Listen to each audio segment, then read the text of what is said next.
Good morning, students. Today we shall again continue with the same chapter.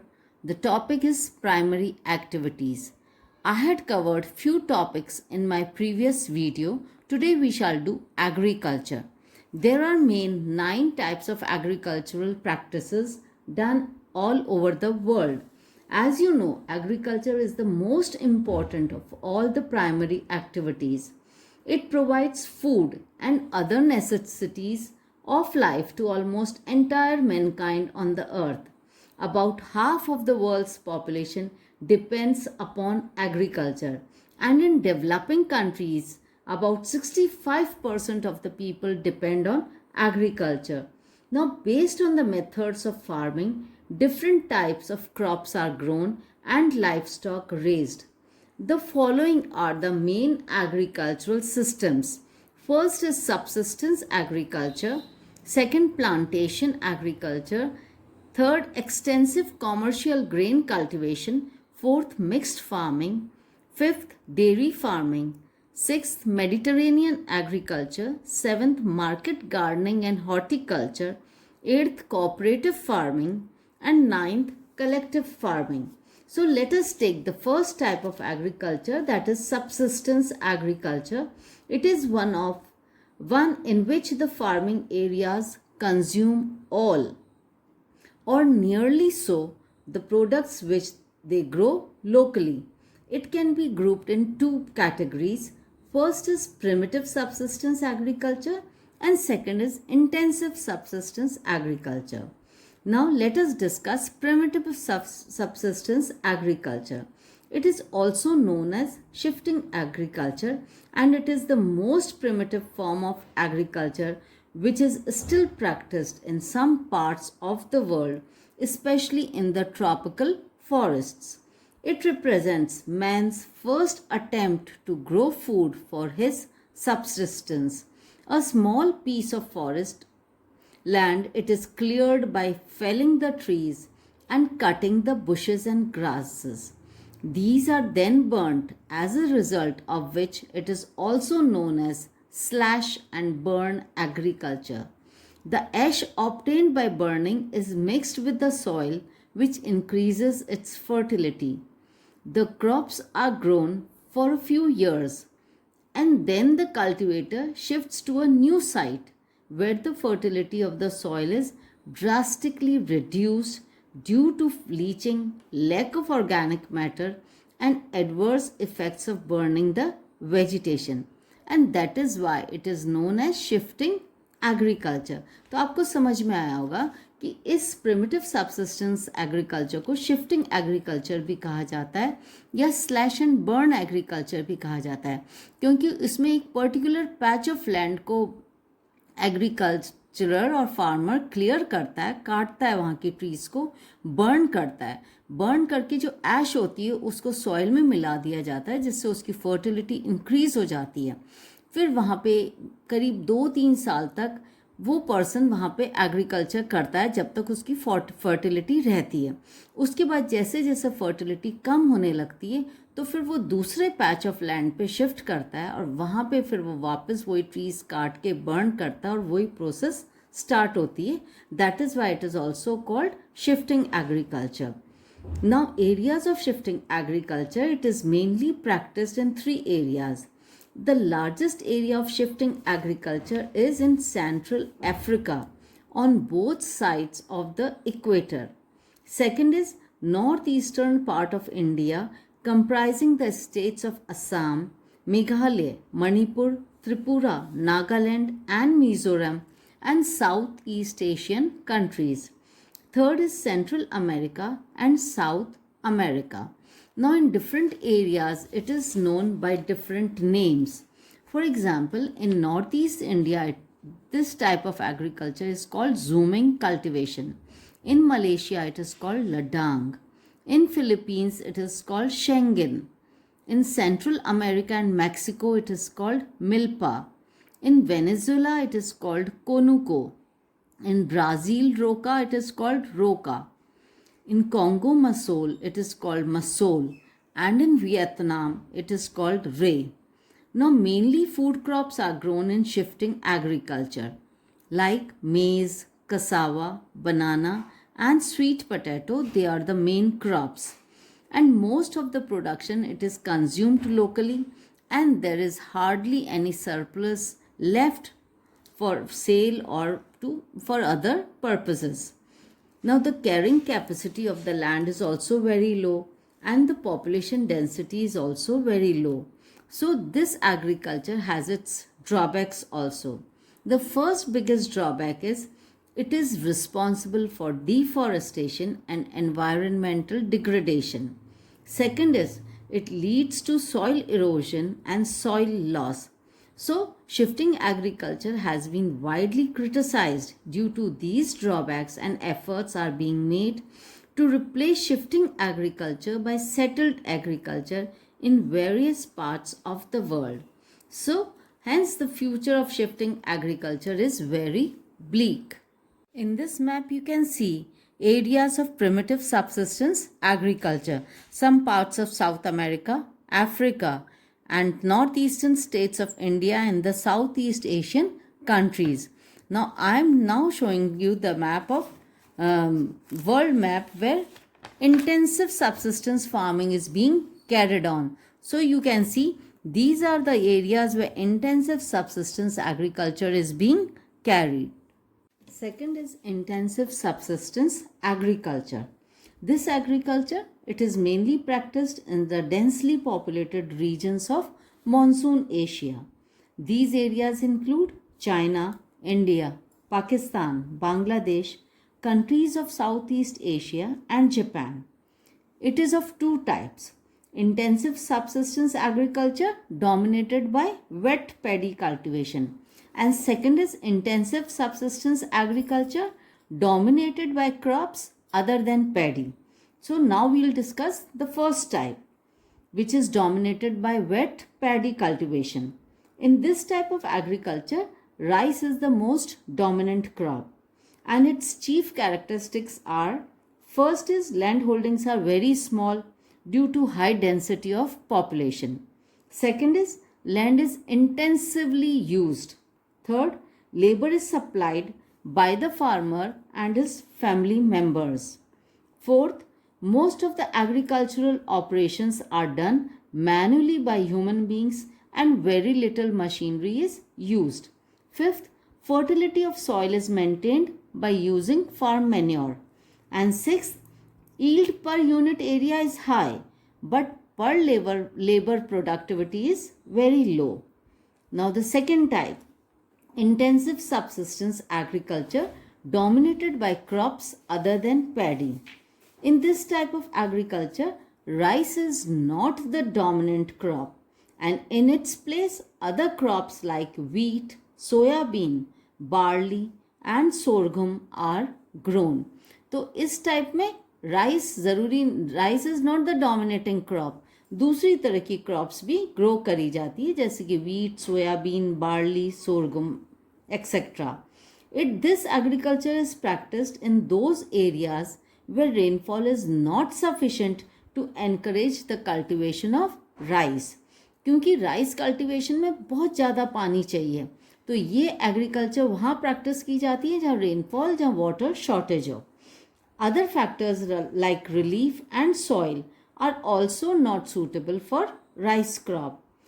Northern China, northern and western parts of India, Manchuria, North Korea, North Japan, etc. are the main areas of this cultivation.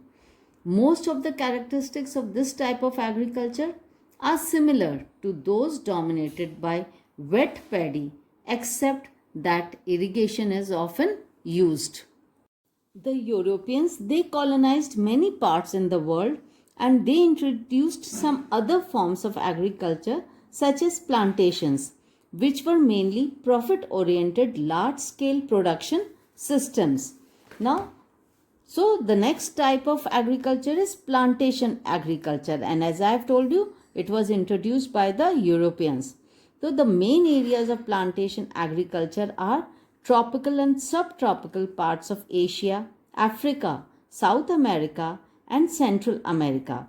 It is a commercial agriculture in which crops like tea, coffee, cocoa, rubber, cotton, oil palm, sugarcane, bananas, and pineapples are grown to be sold in the market. The main purpose is to earn profit. The following are the chief characteristics. Now, these are the main characteristics of this type of agriculture. The chief characteristic features of this type of agriculture are: first is it was introduced in the tropical lands by the Europeans and North Americans, primarily in the colonies ruled by them. Secondly, these plantations, they are of very large size, sometimes running into thousands of hectares. Third, capital investment required is very high, and it also requires managerial and technical support. And then highly scientific methods of cultivation are used. Next is cheap unskilled labor is supplied by the local people, whereas technical and skilled assistant comes from the temperate lands. Now, cheap transport is also required to link the estates with factories and markets for the export of products. Now, contribution of Europeans and Americans for the development of plantation agriculture can be judged to by the following facts. First is the French set up cocoa and coffee plantations in West Africa. Second, the British established large tea gardens in India and Sri Lanka, rubber plantations in Malaysia, and sugarcane and banana plantations in West Indies. Third, Spanish and American set up coconut and sugarcane plantations in Philippines. And fourth is the Dutch established sugarcane plantations in Indonesia. Some coffee fazendas, that is, fazendas is large plantations, in Brazil are still managed by Europeans. Today, ownership of the majority of the plantations has passed into the hands of the government or the nationals of the countries concerned. तो plantation agriculture समझ में आया। ये बहुत बड़े land areas पे ये किया जाता है, बहुत कैपिटल इन्वेस्टमेंट की ज़रूरत है, हाईली साइंटिफिक मेथड्स यूज़ किए जाते हैं, एंड प्लांटेशन एग्रीकल्चर के अंदर एक ही टाइप का क्रॉप ग्रो किया जाता है, whether tea, coffee, whatever it is, and it is done chiefly for commercial purpose. Now, next is extensive commercial grain cultivation. Commercial grain cultivation, it is practiced in the interior parts of the semi-arid lands of the mid-latitudes. Mid-altitudes की जो semi-arid lands है, वहाँ पे ये practice किया जाता है. और इस agriculture के जो main characteristic features हैं वो ये हैं कि first is wheat is the principal crop. Though other crops like corn, barley, oats and rye, they are also grown. Second is the size of these farms, again it is very large and it often runs into hundreds of hectares. Hundreds of hectares बड़े farms होते हैं.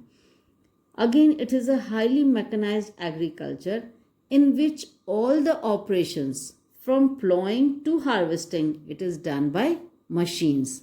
So again this is also very highly mechanized.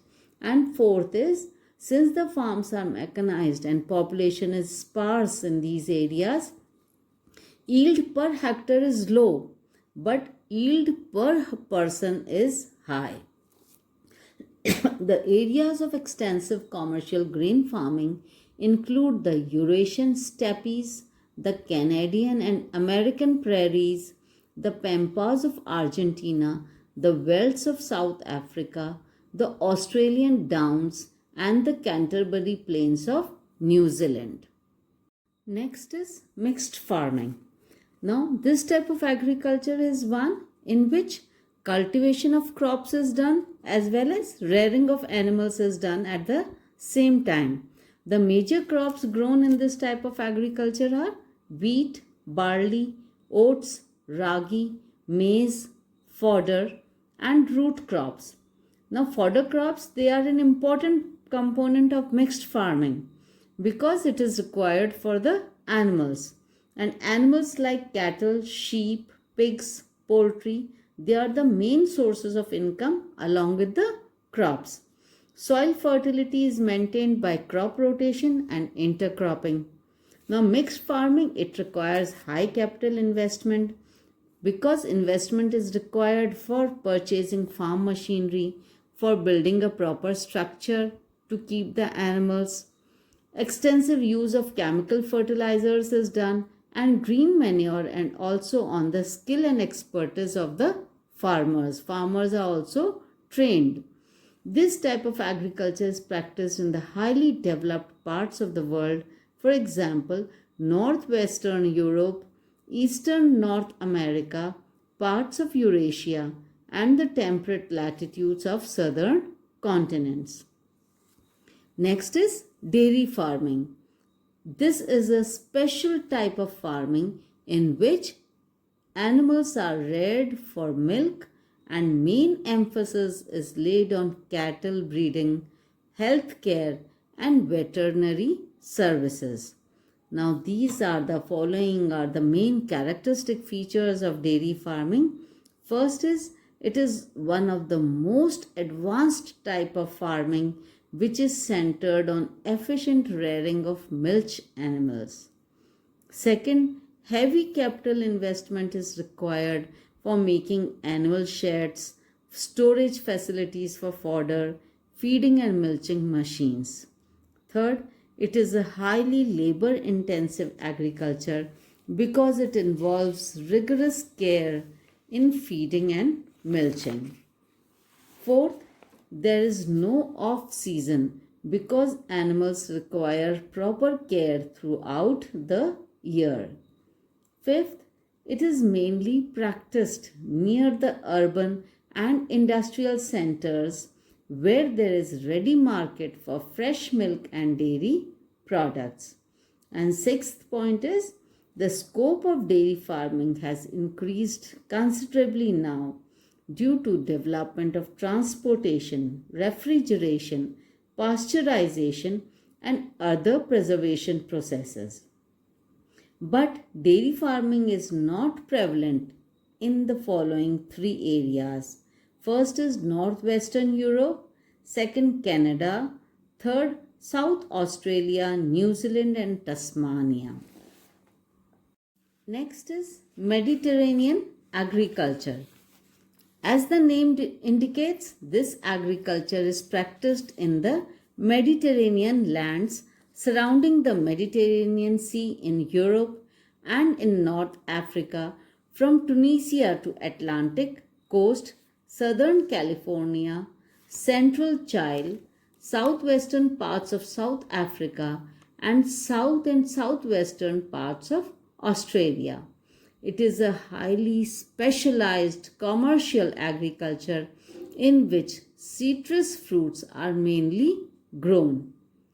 Viticulture or grape cultivation is the greatest specialty of this agriculture. Grapes are used for preparing wine, and the best quality wines are produced in different countries of this region. The inferior grapes are dried into raisins and currants. This region also produces olives and figs.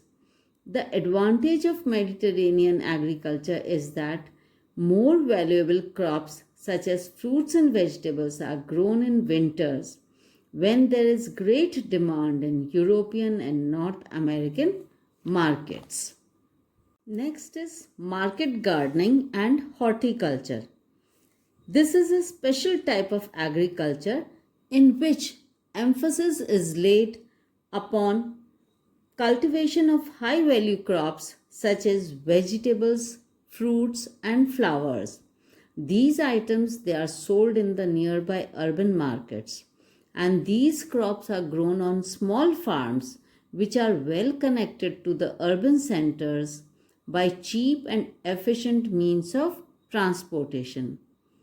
Then it is both labor and capital intensive. यहाँ पे labor की भी बहुत ज़रूरत है और money requirement भी बहुत है. And it lays emphasis on the use of irrigation, HYV seeds, fertilizers, insecticides, greenhouses, and artificial heating in the colder regions.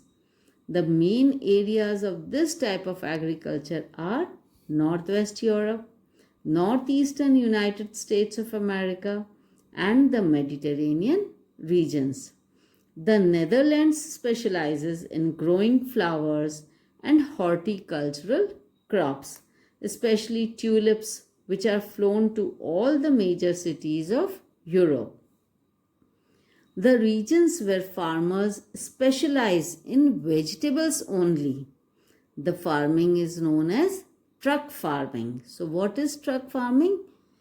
It is actually where only vegetables are grown, because these vegetables, they have to be carried by trucks to the places from where they are being sold. The distance of truck farms from the market is governed by the distance that a truck can cover overnight. Hence the name truck farming is given to it. Next is factory farming. This is another type of farming in which livestock, especially poultry and cattle rearing, is done in stalls and pens. So factory farming, it is related to poultry and cattle rearing, fed on manufactured foodstuff and carefully supervised against diseases. इनका बीमारियों से बहुत ज़्यादा ध्यान रखा जाता है.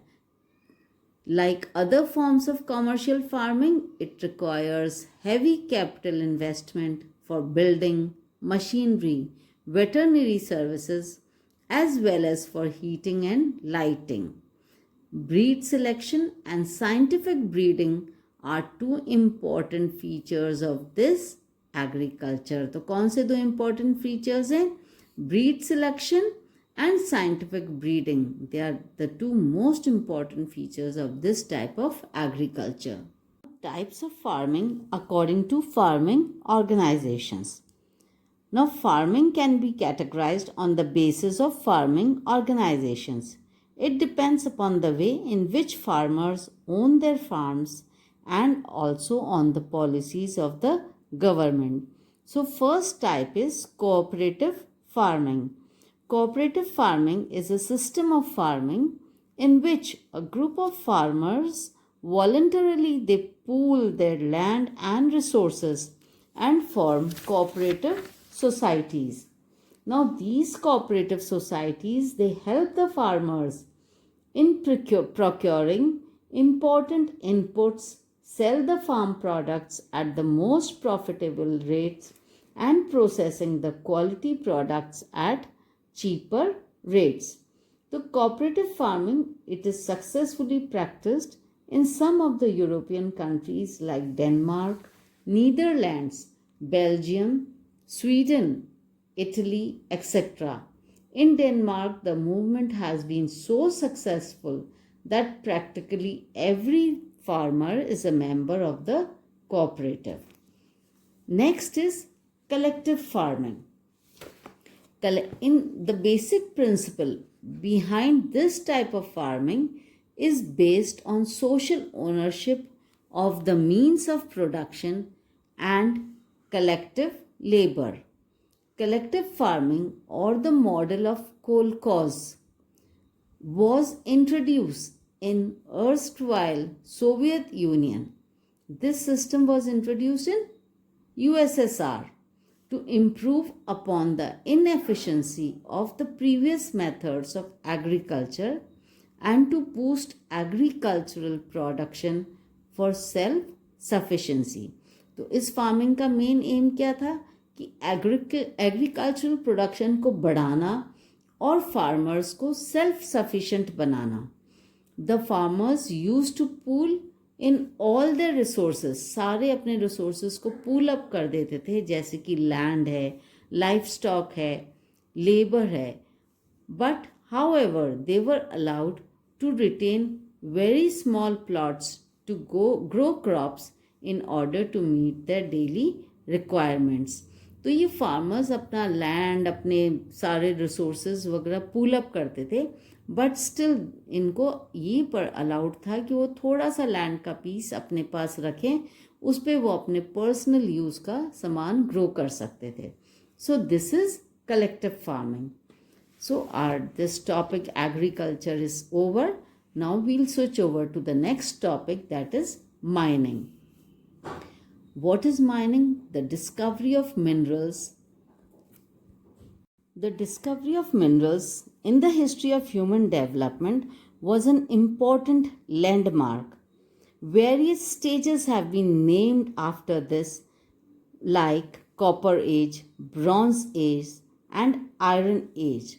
So we have been using minerals since ancient times.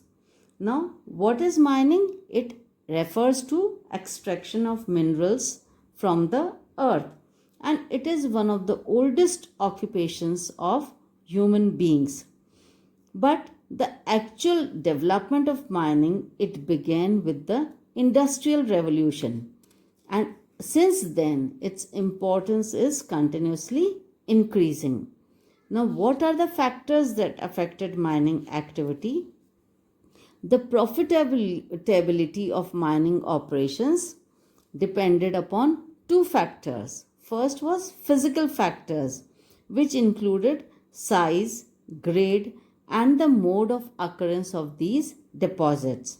Second is economic factors, such as the demand for the particular mineral, technology available and used, capital to develop infrastructure, and the labor and transport costs. So these two factors affected the mining activity. First was physical factors, second is economic factors. Now, what were the different methods of mining? Now, depending upon the mode of occurrence and the type of ore, mining was of two types. It also depended upon the quality of the ore and how it was found, whether it was available on the surface layers or deep in the ground. So, two types of activities were common. First was surface mining and second was underground mining. Surface mining was also known as open cast mining, and it is very easy and cheapest way of mining the minerals because the minerals are available close to the surface.